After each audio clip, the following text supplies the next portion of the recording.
NRF2 or NFE2L2. So, NRF2 stands for nuclear factor erythroid 2 related factor 2, and NFE2L2 stands for nuclear factor erythroid derived 2 like 2. So, this NRF2 is a transcription factor or it is a protein. Which protein? It is basic leucine zipper protein. Also, it is encoded by gene NFE2L2 gene in humans. So, NRF2 is a transcription factor. We know that transcription factor means which makes proteins from RNA. So, for example, which proteins can be made? That is antioxidant proteins. When these proteins will be produced or why these proteins will be produced? Because to protect against oxidative damage. And why this oxidative damage will be caused? It is caused by injury or inflammation. So, how this NRF2 activates these antioxidant proteins? By binding to ARE, that is antioxidant response element, and this binding happens in the nucleus and that leads to transcription of ARE genes. So ultimately NRF2 binds to array, that is antioxidant response elements. Apart from this, NRF2 increases heme oxygenase 1 which leads to increased phase 2 enzymes. Also, NRF2 inhibits NLRP3 inflammasomes. So, altogether, NRF2 participates in a complex regulatory network and performs pleiotropic role.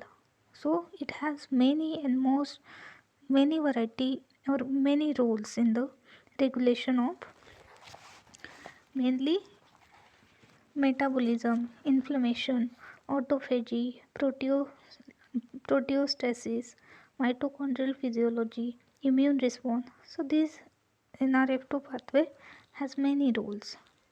Therefore, drugs that stimulate the NRF2 pathway are important. For why these are important? Because to treat the diseases that are caused by oxidative stress.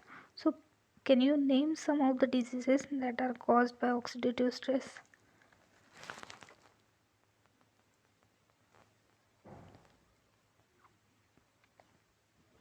So, what is the clinical significance or relevance of these drugs? So, I will give you two examples. First one is dimethyl fumarate. It is marketed as Tecfidera by the company Biogen IDAC, and this is approved by FDA in 2013 following the conclusion of phase 3 clinical trial which demonstrated that drug reduced relapse rates and increased time of progression of disability in people with multiple sclerosis. So this dimethyl fumarate is mainly in first 3 clinical trials was used in or found effective in neurological diseases, that is multiple sclerosis, but the mechanism by which it exerted this effect was unknown. So, but in vitro it has been identified that dimethyl fumarate and its metabolite activates NRF2 pathway and has been identified as nicotinic acid receptor agonist. So that is fine, but this activation of this pathway must have some side effects. So in this case of drug, that is dimethyl fumarate, the adverse effects were observed. So the label includes warning about the risk of anaphylaxis, angioedema, progressive multifocal leukoencephalopathy, lymphopenia and liver damage. Second drug which were shown to activate NRF2 pathway is dithiolithions. It is a class of organosulfur compound of which compound name is oltepraz. It is an NRF2 inducer. So, oltepraz inhibits cancer formation in rodents.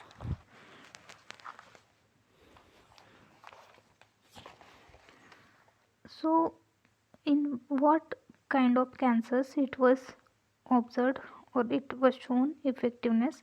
So, in organs like bladder cancer, colon, blood, kidney, liver, lung, pancreas, stomach, trachea, skin, and memory tissue. However, clinical trials of this ultipraz have not demonstrated efficacy and have shown significant side effects. So, side effects mainly include neurotoxicity and GI toxicity. So, what could be the possible why these side effects were observed? So, because ultipraz also generates superoxide radical, which could be toxic. That was the conclusion. So, what are associated pathology of NRF2 activation? So, genetic activation of NRF2 may promote the development of de novo cancerous tumors as well as the development of atherosclerosis by raising plasma cholesterol levels and cholesterol content in the liver. So, this was a short detail of NRF2 pathway, mainly its relevance with clinical and other associated pathologies. Thank you.